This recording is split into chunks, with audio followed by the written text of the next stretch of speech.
In Mahāmudrā, we speak of the 5 paths, of which 4 are actual paths, actual yogas, and the 5th doesn't go anywhere or do anything, so it is sometimes not counted as a path.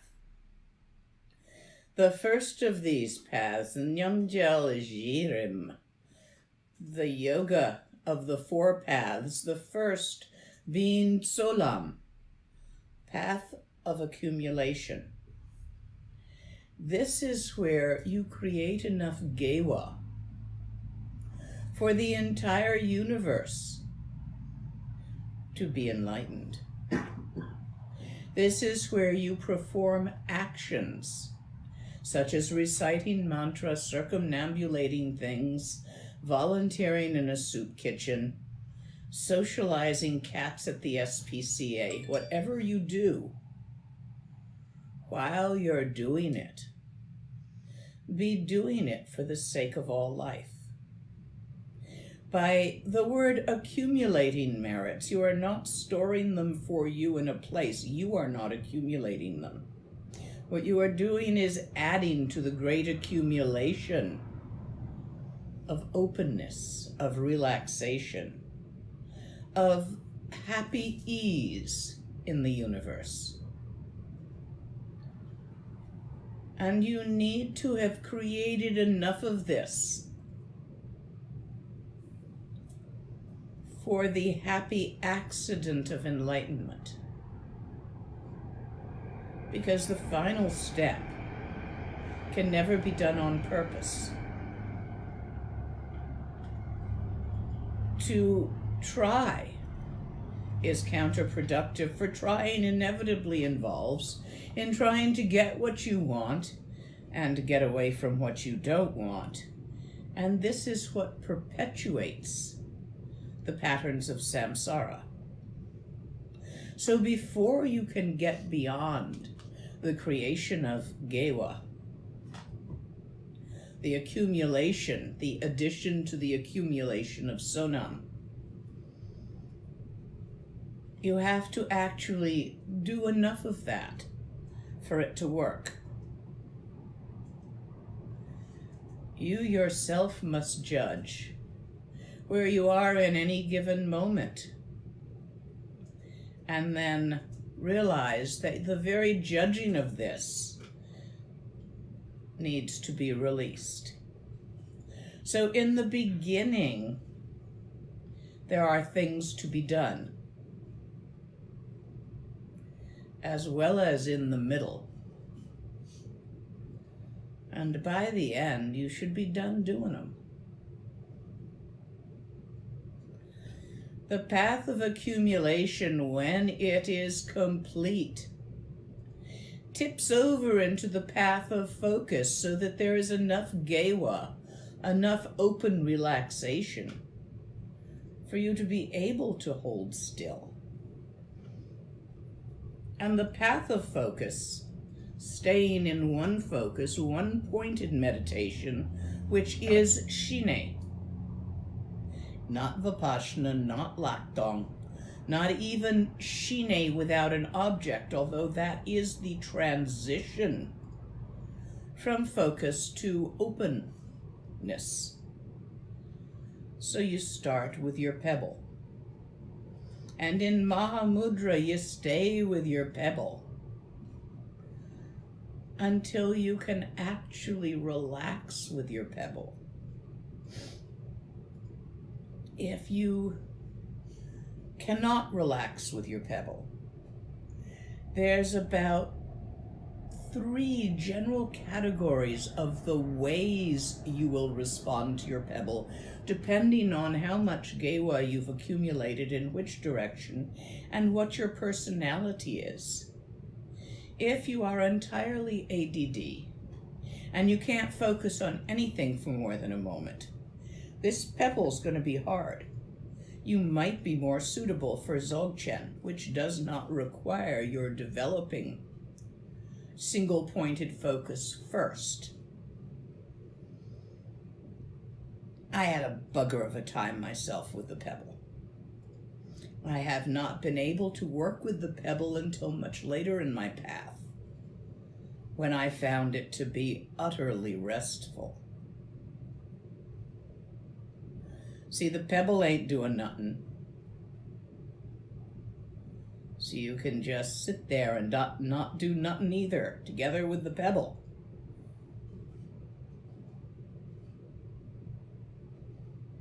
It's very liberating not to have to do anything about the damn pebble, because it's fine and it just sits there just as it is. And so as you continue to maintain your focus on the pebble, more and more you also just sit there just the way you are.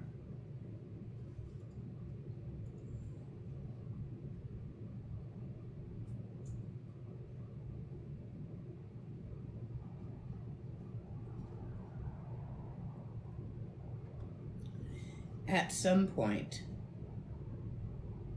when resting down with your pebble has become easy, when maintaining the focus of your attention and working with your attention and using the tool of mindfulness to return your attention to the pebble again and again has become easy, then take away the pebble.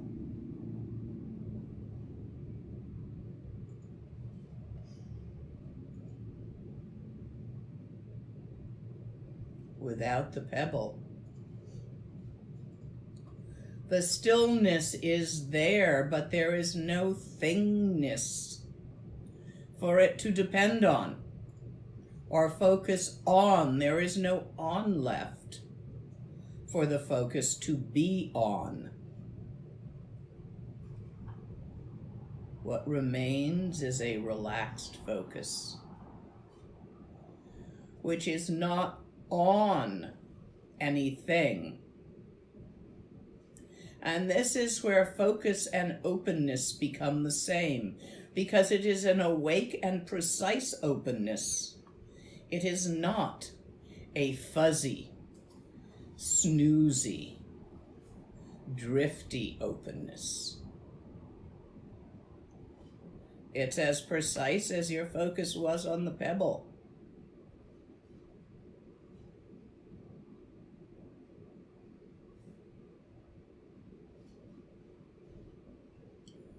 And as still. And if the undermutter begins to catch your attention, using the tool of mindfulness, remembering, you return your attention into the infinite open emptiness of no thing. Stillness.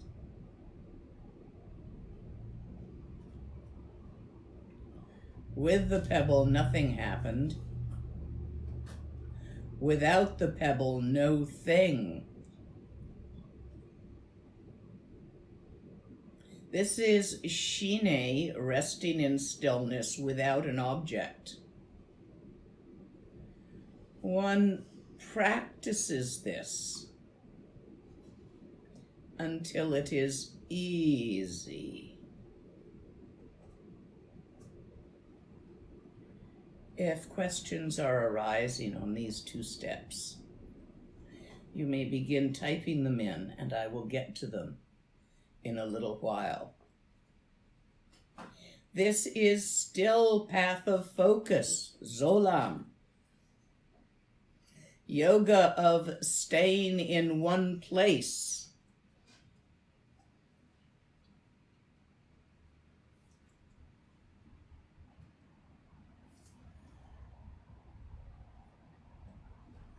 Yoga of becoming one with stillness.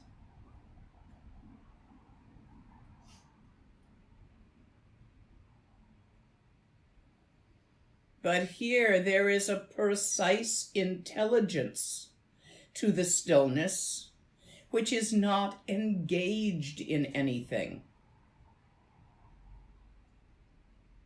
Present, awake, aware, but still, not moving. At this point, it is necessary to become very familiar with stillness and to clearly separate it from moving. What is moving? Everything is moving. Your thoughts are moving, they come and go. Your feelings are moving. They also come and go. Your perceptions, in general, are moving, as your sensations throughout the day are quite varied. This thing happens and that thing happens. Changes occur. You perceive them via your sense organs. This is all moving.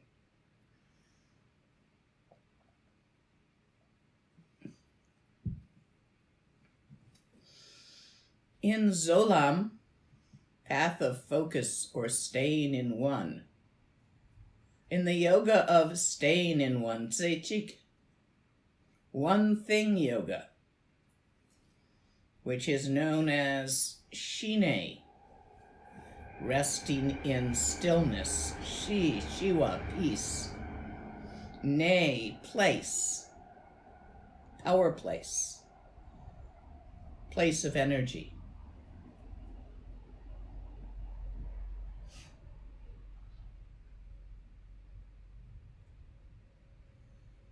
The stillness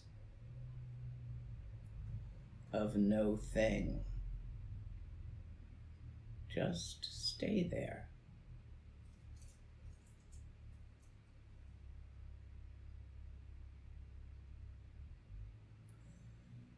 Be very clear not to confuse the stillness with the moving. The precise intelligence which exists without an object in the stillness, with the focus exclusively in the stillness. Yes, we still have ises and isn'ts here. The stillness isn't moving. We're not past the ises and isn'ts yet. In this stillness, rest. The more you relax into the stillness, the clearer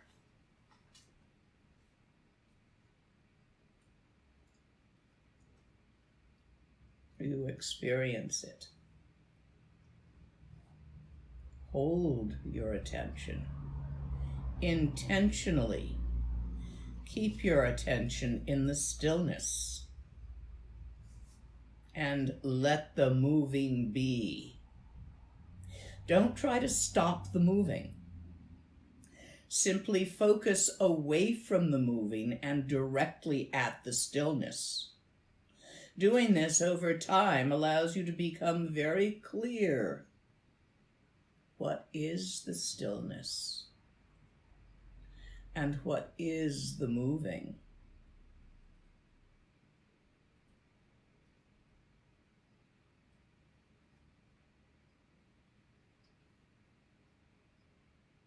The observer, when in daily life, as you often are, observes movement, it experiences the sensation of being in motion. I am running about doing things, thinking this and that. The perceiver, Rigpa, when in stillness experiences itself as still, I am not running about doing things. Here's where some of Tilopa's advice of the 6 words comes in somewhat useful. Do not think of what you will do when you move. Do not think of what you were doing when you were moving. Do not think of being still right now, because thinking is movement.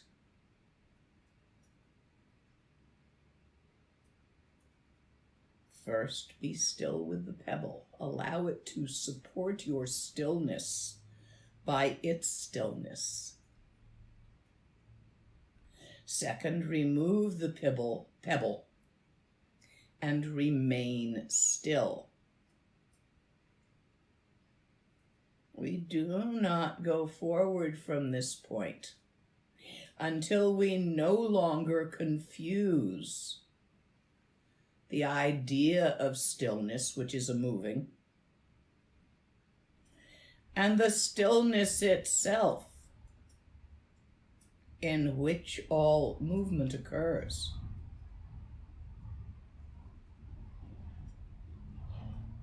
Are questions arising so far on this part? Because this is where we take a little brief pause before moving on to Trultra Neljor. Yes. How would you describe what it feels like to naturally shift from Shine with an object to Trekcha? Oh, we're not there yet. So no. You do not shift from Shine with an object to Trekcha. That is not the instructions. The instructions here in Mahāmudrā are to shift from Shine with an object to Shine without an object. Where your focus is on stillness, it is not Trekcha. You are not meditating while thinking. You are meditating while not thinking. So not Trekcha. Shine without an object. It is a this but not that, which is not true of Trekcha. Next question. Please describe what easy is. I think she's referring to the sense of ease that occurs. Easy. If you are young and healthy, it is easy for you to walk. If you are a practiced, concert-level violinist, it is easy for you to bring forth a simple tune or tune the instrument. When you are good at something, such as driving a car, driving becomes easy. This sense of easiness, of ease, is the sense of mastery of something. The doing of it is not difficult.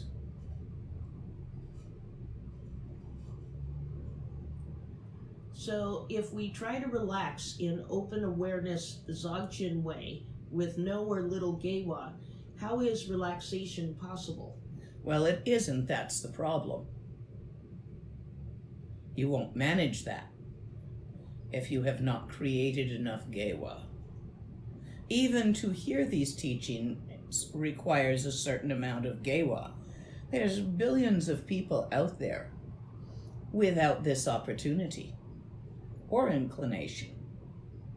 They don't have the gewa. No. They are not partaking in that gewa, being too far distant from it themselves.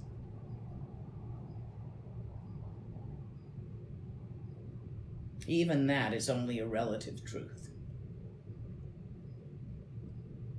A way of seeing things. If you are unable to practice Dzögchen, then practice Kirim until you are able. It's not a lesser practice. Tantra is not lesser. It's just different. Suitable for different people.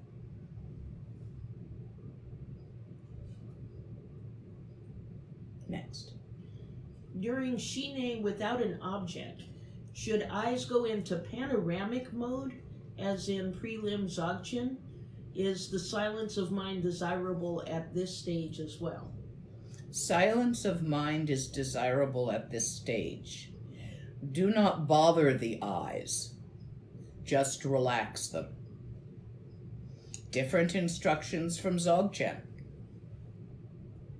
Here, there are no instructions as to what your eye focus should be. Simply take away the pebble and relax. They do what they do. I often feel a pleasurable sensation when simply resting my mind. I often perceive that as doing it. Is that too conceptual?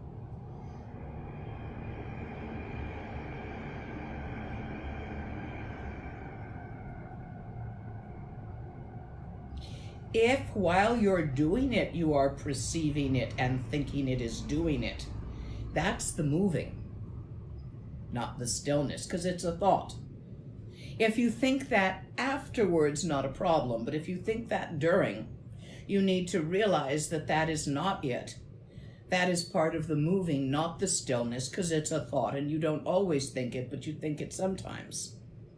The same for that feeling of pleasure. That feeling of pleasure is a feeling. Sensation of the yi.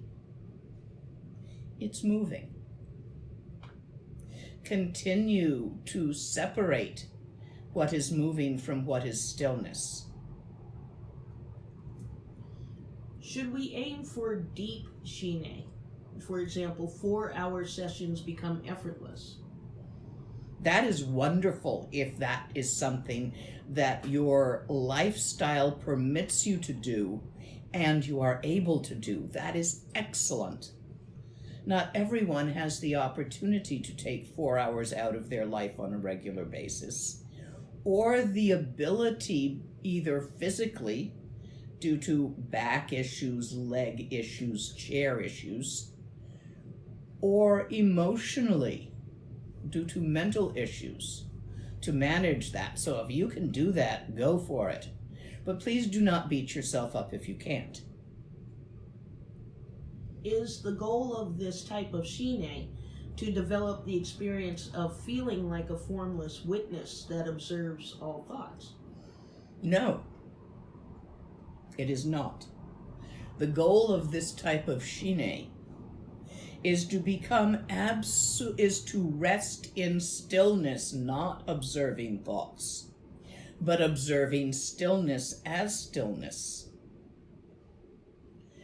And to develop a clear, not understanding, beyond understanding, a clear certainty that all dem thoughts, all dem feelings, all dem perceptions are moving, so that you do not confuse the perception of the thoughts, which is also moving because it's part of the thoughts, with the perception of stillness.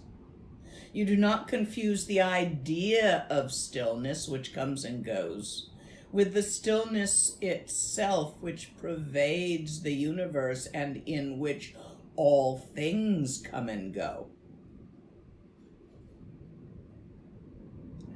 This is important. This is the piece that everybody in Dzögchen misses, causing them to grab a hold of some aspect of the moving and try to stabilize it, such as the view or meditation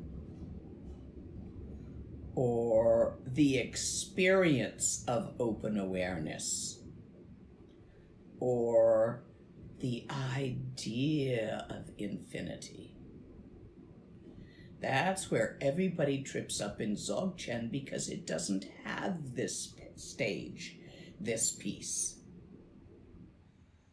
This is one of the unique and beautiful values of Mahāmudrā, this stage, this period of separating the moving in stillness. If in Dzögchen we are trying to integrate movement and stillness in the vast space where everything manifests, why is it important to develop Shine or to rest in stillness? I thought if one works too much in Shine, it becomes more difficult to integrate movement later on. Did I get it wrong? Yes, Shine will not make it more difficult to integrate movement. It will actually protect you. This stage of separating movement from stillness will protect you from trying to stabilize a subtle aspect of movement, such as the most subtle feeling of open awareness, or the most subtle perception of stillness. And those move, and you'll never get them to hold still. And after 30 years of being unable to stabilize your trekcha, because you're trying to get the wrong thing to hold still, you're going to be really, really frustrated. And you better hope there's a teacher around for you at that point who will knock some sense into you and laugh at you for trying to stabilize the moving. When I focused on the pebble, after a while it was as if it disappeared, and I wasn't sure what to do. Was I doing it right? I focused and focused, but it disappeared from my view. This happens.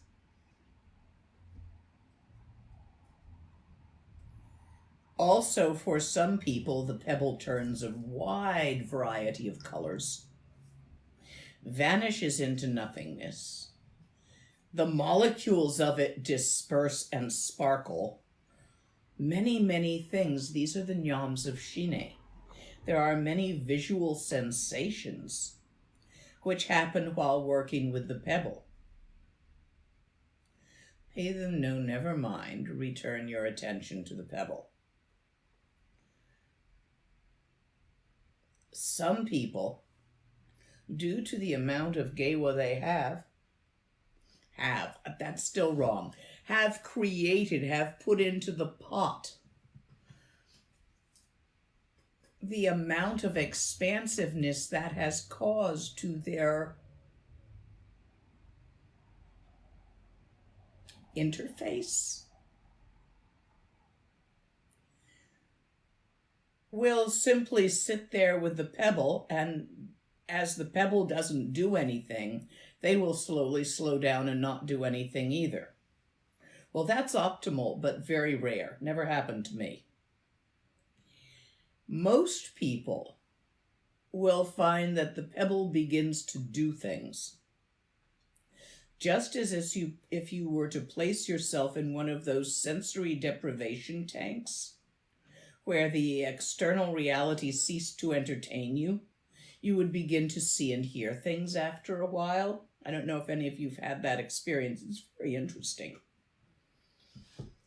So in that way, the pebble will start doing things. Be aware that that is the movement. And return your attention to the stillness of the pebble.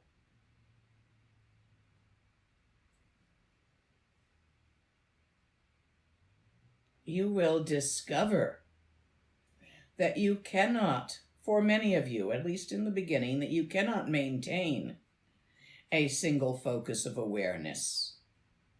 That actually awareness is like a strand of beads strung together through times. It jumps.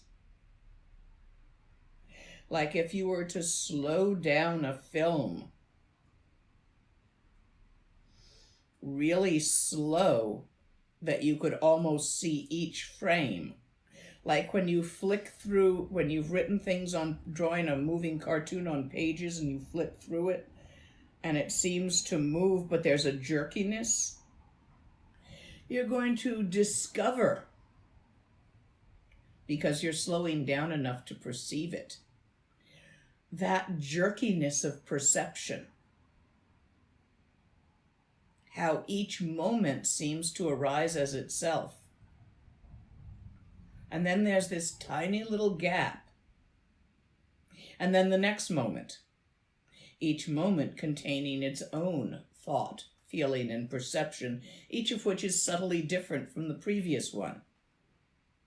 Like flipping the pages in one of those books that makes a moving picture. That's a very interesting thing to discover. If you've discovered that, see if you can see through the gaps between the moments and find the stillness there. A related question, the pebble still moves through time. I practice by giving myself to the flow of time, and concentrated awareness seems to move by itself. Is this right? No. Work on finding the stillness. If you can, try to follow the simplicity of the instructions exactly as given, because they do work. Most of us, in our awake, aware creativity, playful creativity, insist on interpreting the instructions this way and that way, often causing them to not work as well.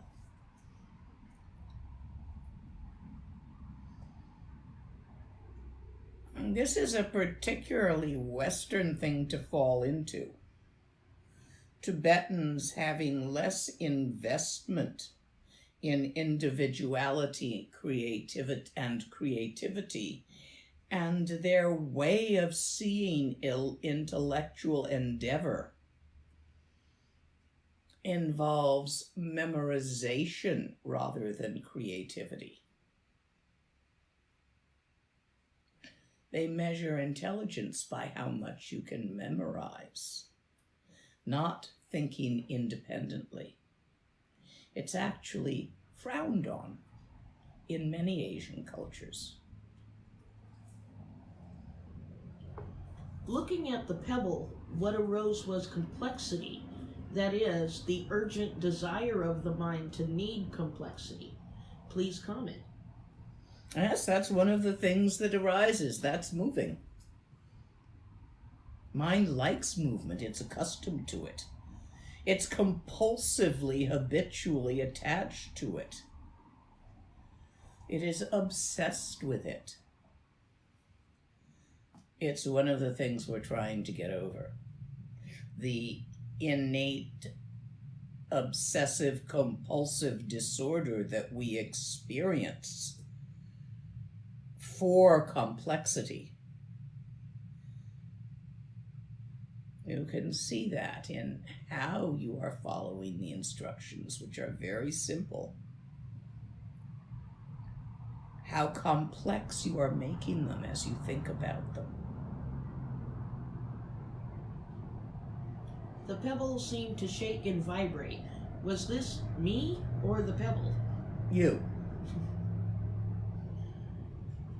Aren't these 4 yogas more or less identical to Simday's series Dzögchen?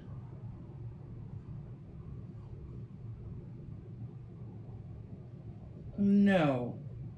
There's a lot more different words and methods in Dzögchen, in Simday. Goes to the same place, done a little bit differently.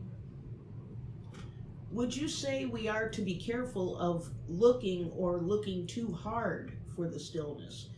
Rather, should we just notice the stillness already there and allow it to arise? No, you're thinking the effortlessness of Dzögchen. We are still having effort. Go ahead and try hard. What is Gewa?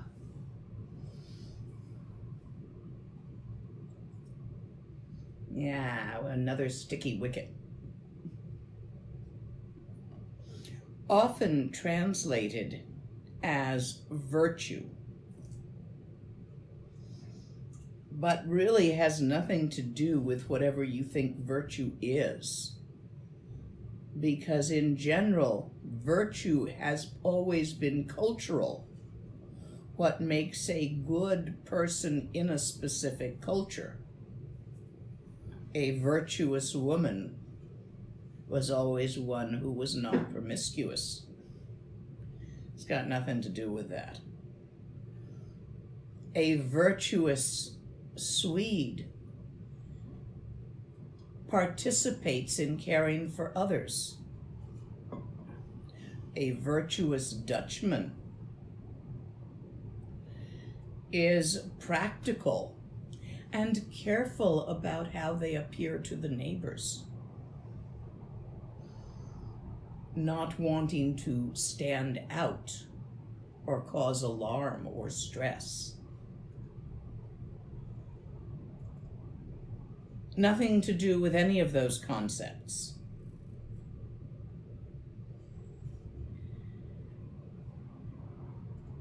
It has to do with creating opportunities in your environment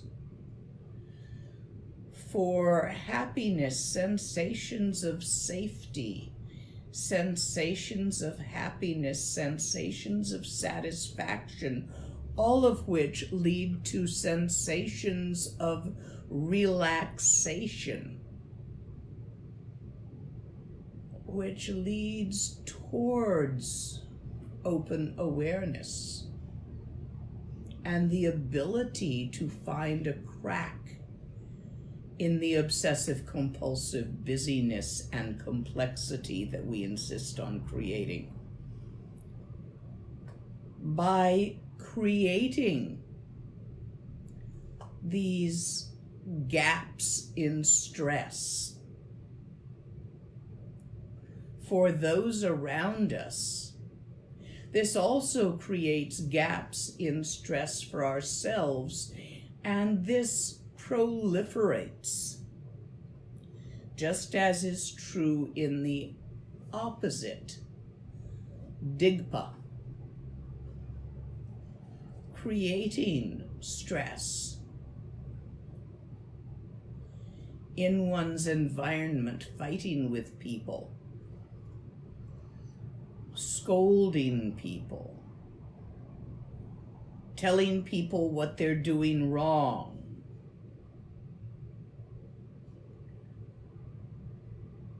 trying to get things the way you want them, holding on to what you fear you losing, grasping. All of this creates stress in the self and others. There are rules which are basically not to harm others or take things that are not given to you freely. And these rules are set out in great minutiae in the texts about what is Gewa and what is Digpa.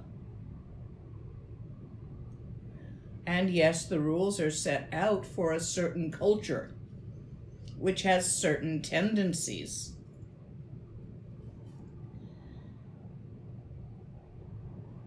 And not for another culture which may have different tendencies and may have discovered unique ways of creating Digpa.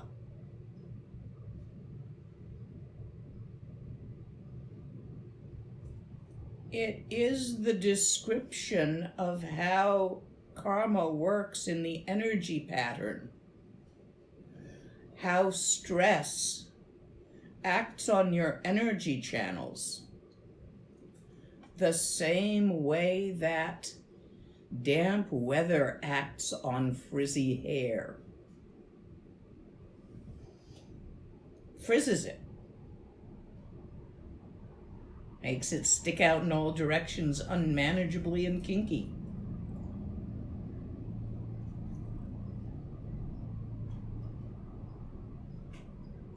You arise. Remember me talking about those like bouncy moments where there's like one and then another and then another, and there's almost a sensation when you slow down a lot of there being a gap between them?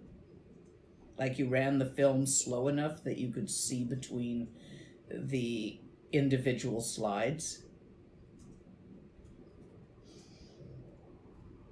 You arise in each moment as a result of the previous moment, complete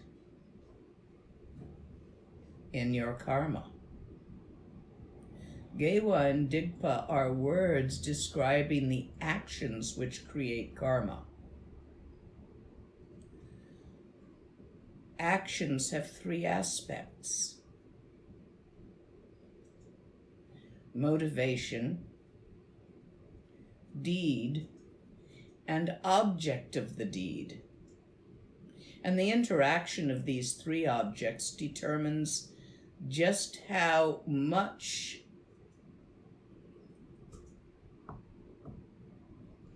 change is made in the illusionary dance of what thinks they are living beings, these nodes, these nexuses, these interfaces with others. The stronger the imprint, the stronger the change made by the karma.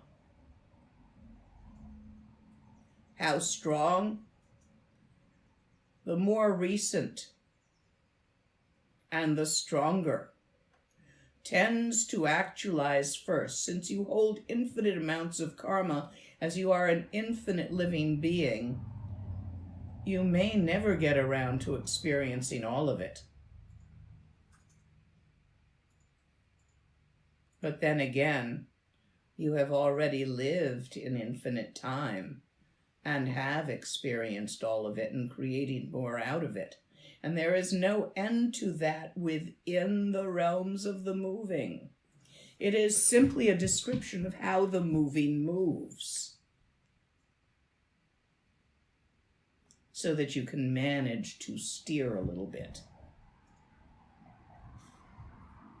And if that hasn't confused you, it's really hard to get the workings of karma in its more esoteric sense.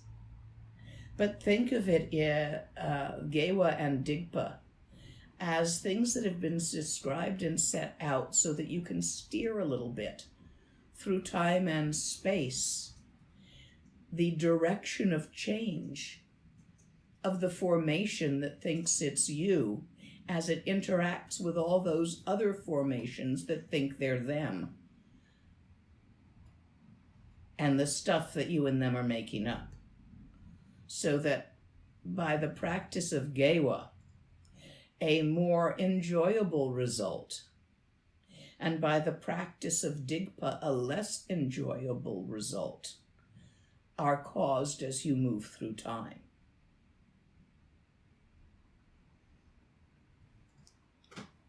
Next. Directionality, talking about the pebble practice. Directionality is very hard to sustain for me, creates a lot of tension in the eyeballs. My impulse is to stop it and open the attention to a wide range and relax the eyeballs. Is this okay for Shine practice? Yes, you can go back and forth between Shine with an object, which tightens certain muscles, and then Shine without an object, which relaxes them. That pulsing, you may find, deepens both. But by pulsing, I don't mean 1 second in, 1 second out. I mean, go with the object until you're really tired and then take away the object and rest until you are well rested. And when you are well rested and find yourself just wandering off into this fantasy and that fantasy again and again, put the object back. Try it that way. So the goal of this practice is for people who have never noticed the stillness of the mind to recognize it for the first time, the stillness in which all thoughts appear and disappear. And to become really clear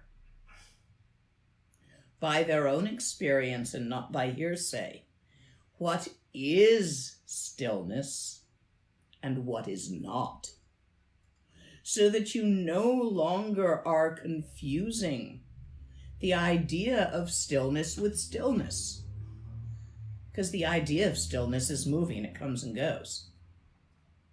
That is an important point, the separation of stillness and moving. Yes, for those of you who are skilled at Dzögchen, yes, it is a fake separation. Yes, we're making it up. But there's a good reason to do that right now. Can you repeat the instructions to be clear? Take a pebble about the size of the end of your thumb. My pebble's a little big.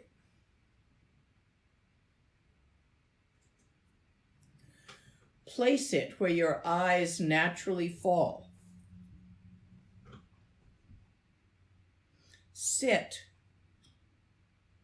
in either the full lotus, the half lotus, or the Maitreya position, with your teeth not clenched together, your tongue naturally on the roof of your mouth, your lips ever so slighted, not clamped together, ever so slightly parted, your breath mostly through your nose,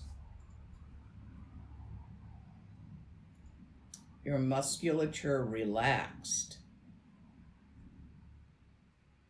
your eyes looking at the pebble,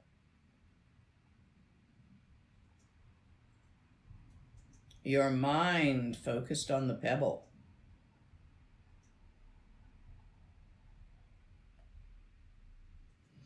Do not entertain thinking or distraction while focusing on the pebble. This is an awake, alert, and relaxed focus.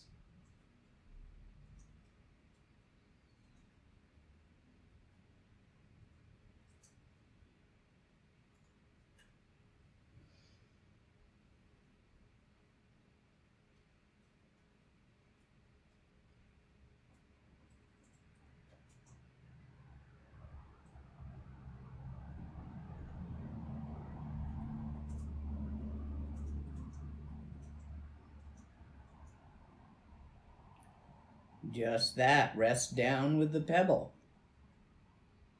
Pebble ain't doing nothing, don't you do anything either. Sit in stillness with your focus of attention focused on the pebble and keep it there.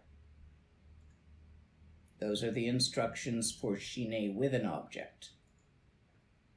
When you can do that, when you can maintain your attention, your focus of attention on the pebble for quite a while, easily. It's not a stretch. It's not a mental fight to do so. Then, take away the pebble.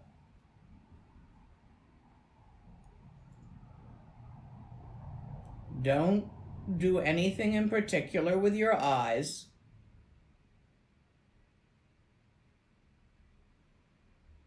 Don't do anything new with your mind.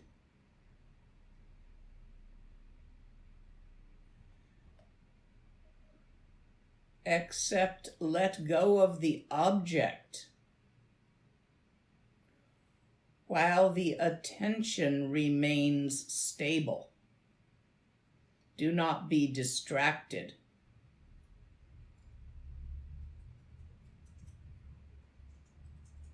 Yes, this is a trance state. No, this is not the end. This is a process. Do not be fooled. While resting in stillness without an object, without any object at all. Infinity, nature of mind, these are not the object. There is no object. Just awareness. Awake and aware without any thingness arising. That lack of thingness we call stillness. Stillness is simply that, still. Don't make something of it. Don't call it natural mind, infinite open awareness. That's all Dzögchen. We are in a process. Don't rush it. Most people who work with the pebble do so for weeks, months, or years before they take the pebble away. And many people remain in this stage of resting in stillness without confusing even the most subtle aspects of the movement with stillness for many years before the next stage is taught. That's why we're pausing here. Try not to elaborate the instructions. Keep it simple. Mahāmudrā is simple. Is Shine without an object the same as awareness watching awareness? No, it is not. Shine without an object is mind not focused on a thing. Only that. What is the relation between these 4 yogas and the 6 yogas of Naropa? Would something like Tumo accelerate this process? Completely different path. The 6 yogas of Naropa are Kairim. You don't do them so much traditionally with this process as before this process to create Gewa, of which they create a great deal. I think that's the end of the Shine questions. There's a couple of other questions that weren't answered. What topic? One has to do with lineage prayer, and the other one is just how to spell Trunelda. Well, I have no idea what Trunelda is. Okay. So they definitely spelled it wrong enough that I don't know what they're... it might be Trultra-Naljor. Try Trultra, new word, Naljor. Literally moving stillness yoga, which we are not to yet. I'll take the lineage prayer question. Okay. Let's clean these up. Yeah. Little problem with lineage prayer. When I include everyone, including my mother, etc., I don't like including these ordinary people or teachers in the visualization of entering from the top of my head and into my heart center. How to work with this? Then include them from the point in time of their enlightenment in the far future. Yeah, that's the end of the Include question. them as all Buddhas of the 4 times. They do get enlightened at some point. Even the idiot running this country gets enlightened at some point. However far, far away and in the deep, deep future.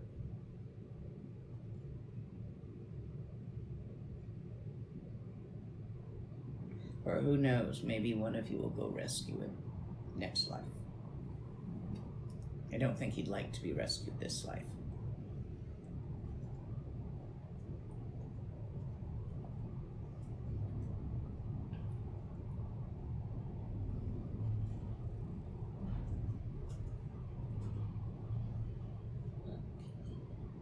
This is a pause. This is a good pause on the instructions. So you really understand that this place of shine without an object and the importance of separating the moving from the stillness so that you do not later bash your head against the stone wall of trying to stabilize some subtle aspect of the moving. That's why this is so important in Mahāmudrā.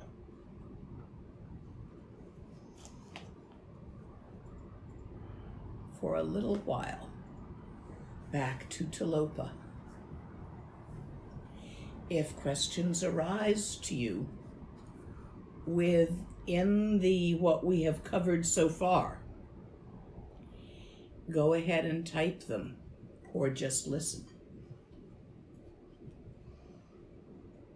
Just as the sky itself is truly indescribable,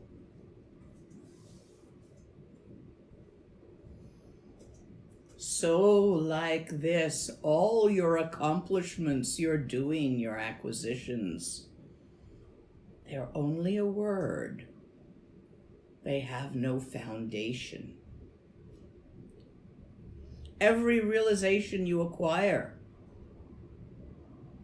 even if you can sit with your pebble for hours, or have become a great master of Dzögchen, with many people perceiving and looking up to you, even this, but a wisp of transparent wind blowing through. All that comes and goes without foundation. From the beginning through the end, mind's own nature is empty like the sky. You do not need to make that. You cannot change that, for it is kappa. There is nothing whatsoever that is not in it. This is the same phrase. All phenomena arises in mind.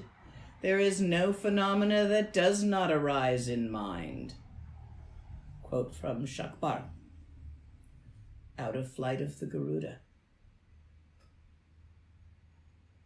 Take your ease and give up your doings, all of them. There is nothing to be said. All words are empty like an echo. There is nothing to think about or understand. Simply look.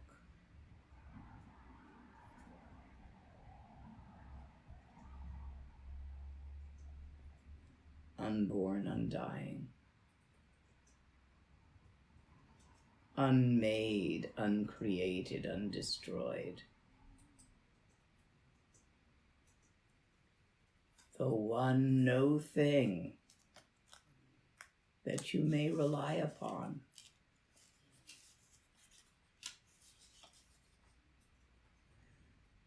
It has no requirement of you. Just as the sky is not supported by pillars, so you do not have to support this practice with any other practice, with a doing, with a being this way but not that way.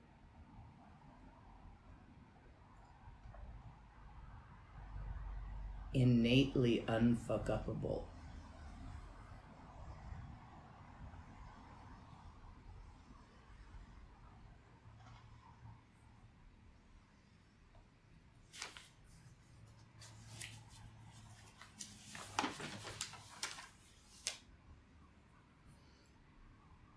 The body, so precious to you, you have so many fears something will happen to it. The body is without essence, like a hollow bamboo. And this you've spent so much time polishing. Mind, like sky, centered on nothing, transcends all thoughts and objects. This is mind beyond mind, for it transcends the concept of mind itself. Hence we call it Semyi.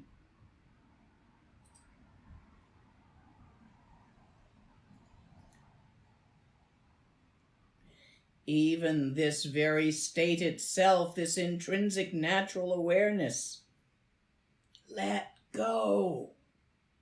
Give it up. Set it free.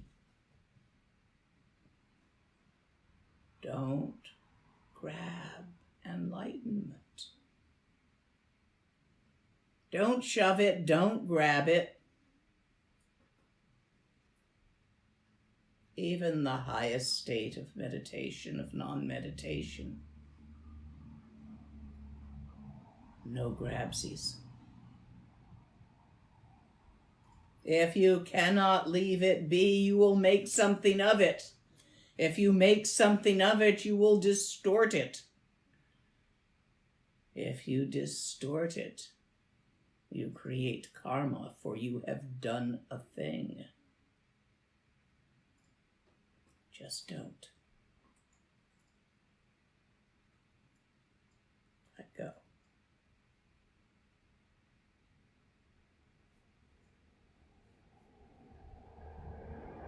Mahāmudrā is without a point of view.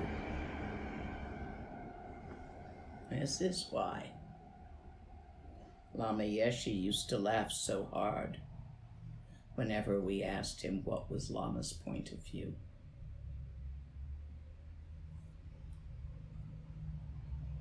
Becoming accustomed to this, habituated, changing the habit of grabbing to the habit of not grabbing. As one becomes accustomed to this, it becomes utterly ordinary. And that is liberation. Mantras, recitations, practicing paramitas and keeping vows, knowing sutras and doctrines, all of that leads in this direction, but it does not go all the way.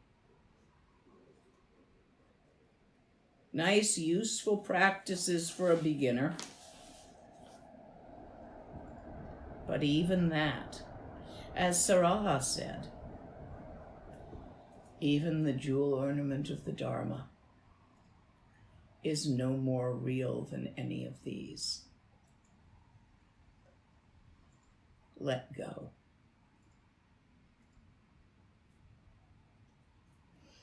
If you are maintaining something, you are in error. If you are not maintaining something, you are also in error, for both of these are doings, thinkings, perceptions. Don't. Let go.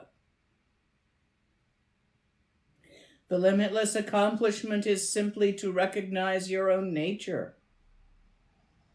The clear light of Mahāmudrā is not seen until transcending beyond all self-created, cherished arisings, which obscure the clear light. Your realizations I'm talking about here. Let go.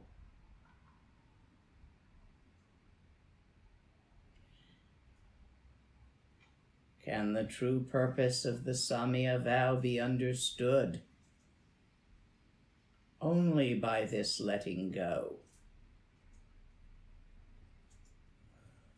Mind in not doing, free from all self-creations, arising in itself, subsiding in itself like waves in water, in unwavering intent to benefit others. In the direct seeing, there can be no other way than Bodhisattva. Bodhisattva is the direct seeing. It simply means Buddha consciousness, Buddha mind, not other than your mind.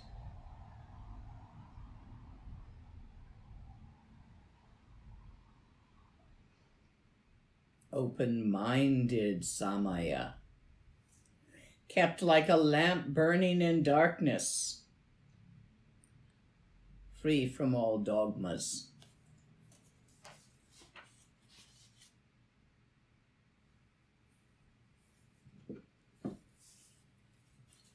Seeing the truth of all dharmas, where it all comes together. One is freed from the prison of cyclic existence in a single instant of direct seeing of what is. All negative patterns are burned away. Through benefit of these teachings are a lamp burning in darkness, and foolish beings without devotion don't get it. The devotion is to the path. To decide on one single thing and walk forward in that way is the only way to get there. Practice. Exhausted by the flow of cyclic existence, idiots clinging to the reality of endless suffering, release your hold on suffering. Pursue liberation by following a skilled teacher. Receive the teacher's blessing in your heart. Recognize your own mind and be free. Alala.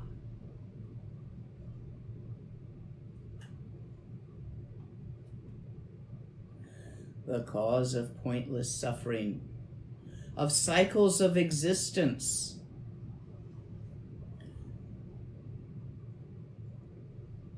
not to see the true emptiness of all phenomena, all dharmas, for this is the heart essence of the dharma. The supreme view transcends all grasping. The true meditation of the victorious ones is without distraction. The true meditation of the victorious ones is without effort. You have a habit of being distracted. You have the habit, which someone pointed out here, of complexity and of creating complexity and of making things much more complex than they are. And that's how you get yourself into these messes.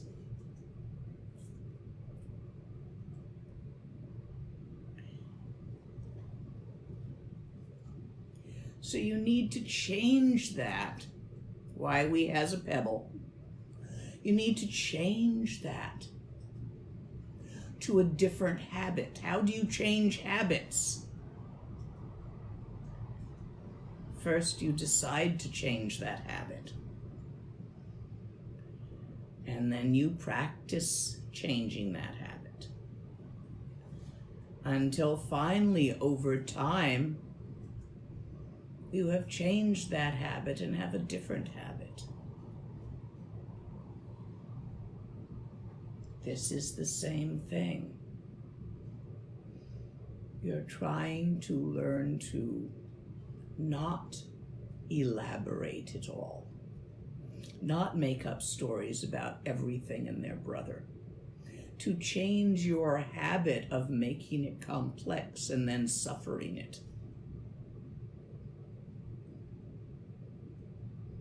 So as long as you fear the suffering, change the habit. Make a habit of creating Gewa rather than Digpa. Make a habit of practicing Dharma.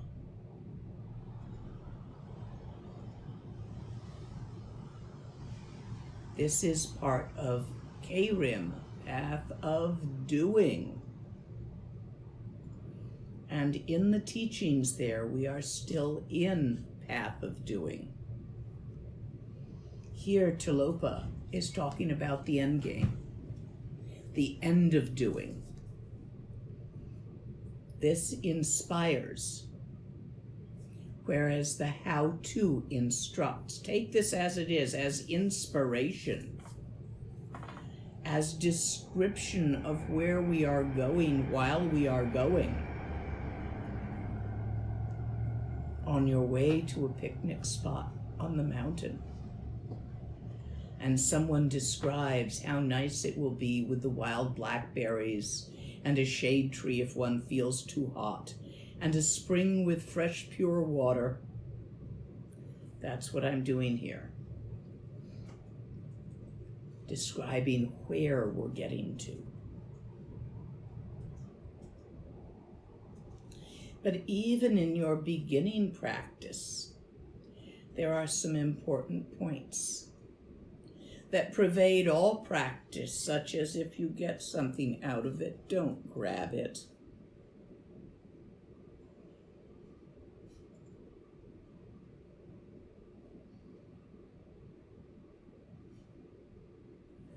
The most frequent question asked of any Lama is, I had this and this experience. Ma, are we there yet? And the number of creative ways that one has to say, no dear, not yet. Have a cookie.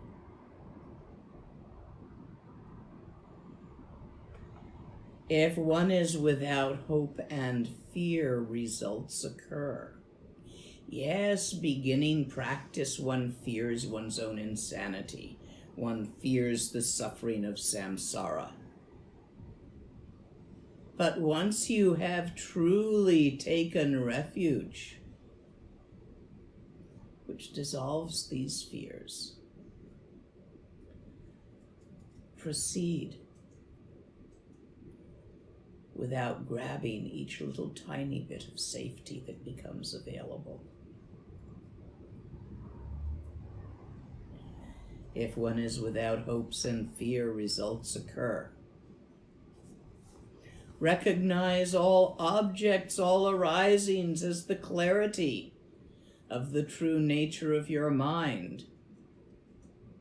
Everything that happens in mind. You don't experience an external reality.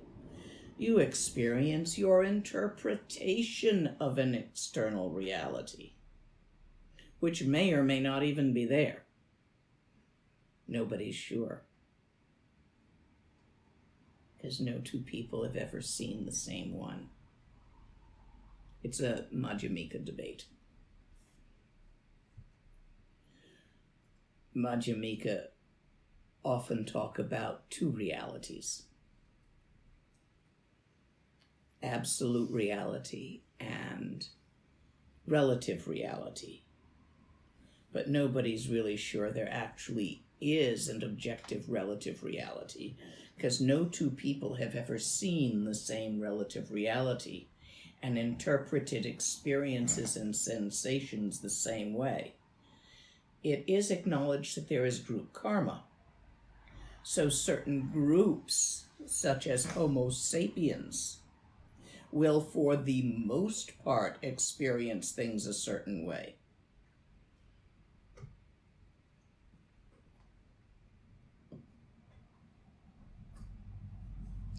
But many other things which are not Homo sapiens, or which are not Americans, or which are not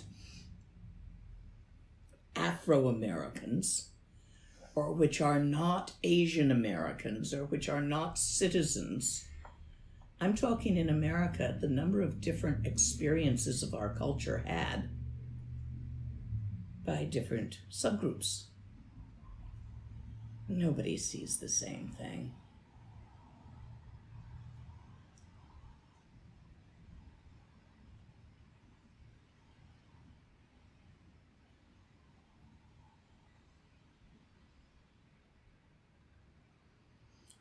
Recognize all objects, all arisings as the clarity of the true nature of your mind.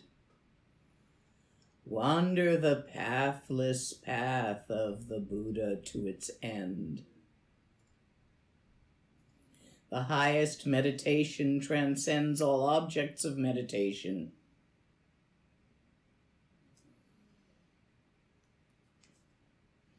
But, oh dear, to recognize the true nature of worldly phenomena as a glimpse for a moment, without seeing stabilization, falling back into the dream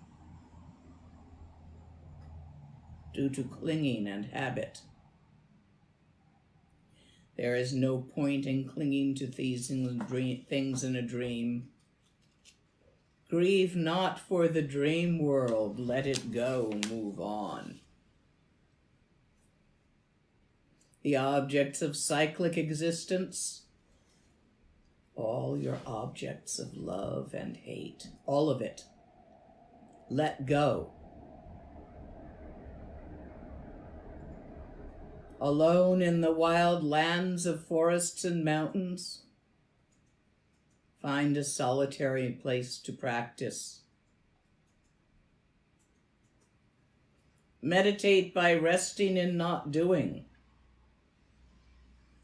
The attainment of non-attainment is the Mahāmudra attainment. For example, from the trunk of a tree all the leaves and branches grow. Cut the root and all thousands of millions of leaves dry up and fall off.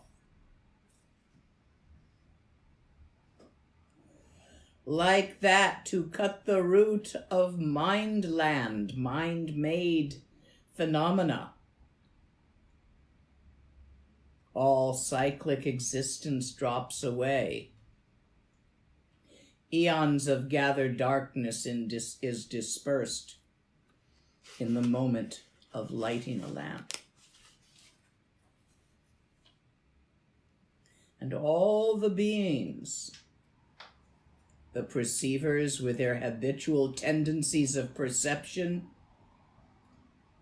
all obscurations purified by simply seeing the heart essence of what is. Be free from even the shadow of suffering. It is not by intellectual concepts about phenomena and appearance. It's not by understanding that liberation occurs. Be done with it.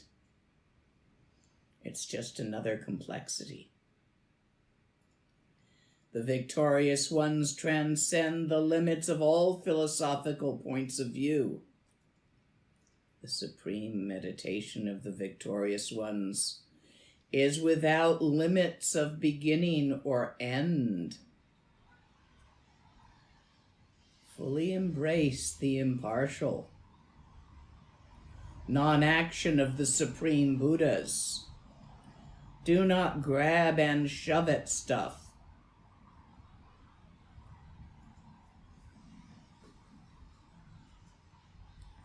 without trying to embrace the inherent and completely natural, supreme non-result.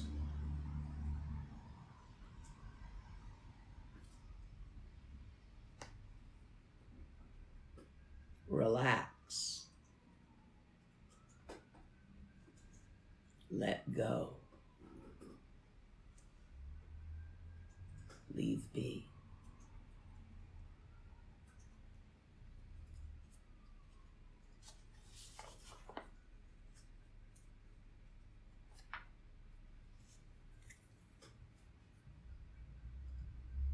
But for now, over our break, have a session. Become completely clear for yourself, or at least discover how to become clear. What is moving and what is stillness? Are there any remaining questions? Yes. I find that when I get to a certain level of resting in stillness, I get significant involuntary movements, like swaying or turning. Is it best to put some effort into controlling this, or just continue to rest in still mind? And would this be different if it occurs during treksha as opposed to shine?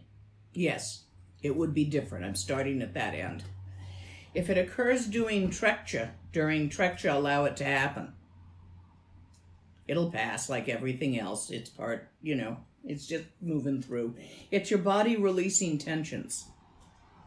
If it happens during shine, yes, you try to control it. However, if it is interfering, and it will interfere with your practice, get up, have a good stretch, and go back into session. This is muscle reaction to becoming relaxed and a body's resistance to changing its habit pattern of where it holds tension. Keep practicing this particular nyam, and it is a nyam, an experience, will eventually pass, and your body will learn how to sit still and be relaxed without having to manifest as a distraction. Next. Hearing you, I realized there is nothing I could ask. Is this normal? Yep, extremely. When we're all in a room together, very few people actually, after any kind of transmitted teaching, can get two words to rub together and make up a question. I usually stop when I can't get any more words to rub together, and seeing if you guys have the creativity with come up with a few, and then I'll just respond. Because my volition kind of takes a hike. My volition of what to say. That's the end of the questions that we have. And I have run out of things to say, and it's not quite time to read the rest of this yet.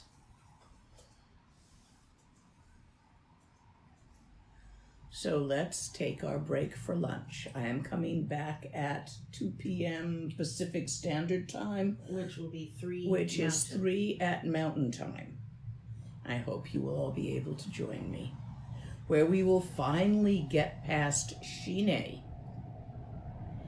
and wiggle on up towards laton. But first, really put your effort into becoming clear what is moving and what is stillness, so that you do not confuse subtle movement for stillness. For instance, if it starts during your session and it ends at the end of your session, it's moving. All those experiences that you have that come and go are part of movement. Do not confuse them with stillness, which does not come and go. Your attention moves. your attention changes from moving, from focusing on the moving, to focusing on the stillness.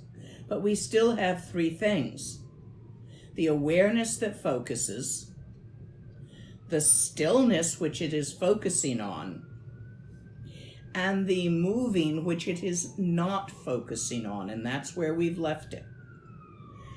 Feel how these three things interact.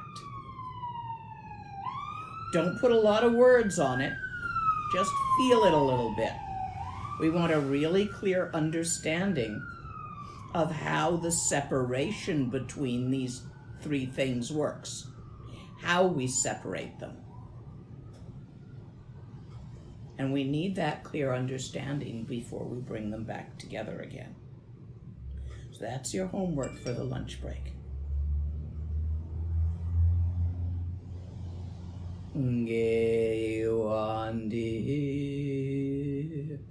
nyor duda che che sala go parshu.